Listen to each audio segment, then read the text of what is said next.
Hello, this is Aditya Joshi और आज हमारे पास हो सकता है एक बहुत अच्छा अपडेट आया हो एमबीबीएस इन फिलीपींस से रिलेटेड। तो मेरे पास यहाँ पे एक रिपोर्ट है, एक लेटर है जो कि कमीशन ऑफ हायर एजुकेशन ने लिखा है। अब ये लेटर हो सकता है आपको अभी स्क्रीन में दिख रहा हो। अब इस लेटर में जब हम नीचे जाएंगे तो यहाँ पे कुछ लिस्ट दी है उन स्कूल्स की, उन इंस्टीट्यूशंस की जिनके लिए लेटर एप्लीकेबल है, जिनके लेटर वैलिड है। और नीचे आते हैं तो यहाँ पे लिखा है नेक्स्ट पेज पे, please be informed that during the 582nd joint management committee and commission. अब यहाँ पे लिखा है कि इन कमेटी कमीशन इनकी मीटिंग हुई थी, मीटिंग हेल्ड ऑन 30 अगस्त 2022, मतलब अभी हाल ही में मीटिंग हुई। Commission and bank through CEB resolution number, ये सब इंफॉर्मेशन दी है जो कि ऑफिशियल इंफॉर्मेशन है, मतलब ये रजिस्ट्रेशन नंबर था। इन रजिस्ट्रेशन नंबर इंपॉर्टेंट इसलिए होता है ताकि ऑथेंटिकेट कर सके रिपोर्ट को।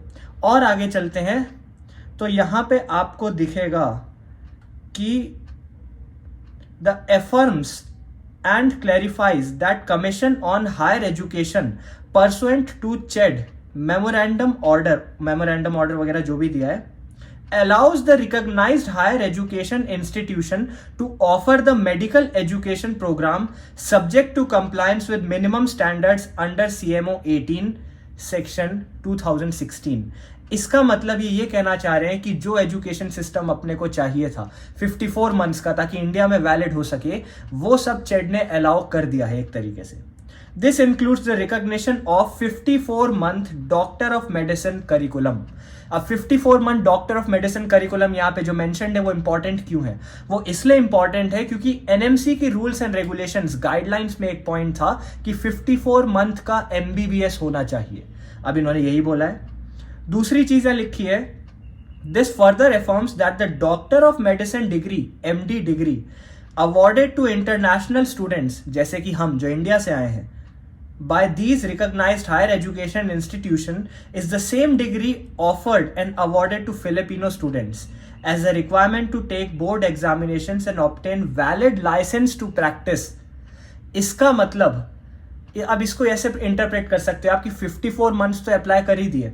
अब ये 54 मंथ्स पढ़ने के बाद जो हमें डिग्री देंगे, वो डिग्री वही सेम डिग्री है जो फिलिपिनो स्टूडेंट्स को भी दी जाएगी अपना MD कंप्लीट करने के बाद। इसकी रेलेवेंस क्या है?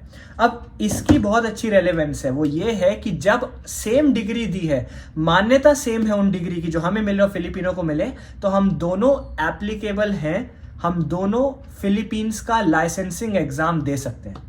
तो इसका मतलब अगर हम फिलीपींस का लाइसेंसिंग एग्जाम दे पाएंगे, फिलीपींस का लाइसेंस ऑब्टेन कर पाएंगे, तो हम एक और कंडीशन को फुलफिल कर पा रहे हैं जो एनएमसी ने रखी थी। एनएमसी ने क्या बोला था? होस्टिंग कंट्री का लाइसेंस होना चाहिए आपके पास, उसके बाद ही आप इंडिया का लाइसेंस पा सकते हैं। अब होस्टिंग कंट्री का लाइसेंस आपको मिल जाएगा और इसी वजह से आप इंडिया का लाइसेंस भी पा पाएंगे।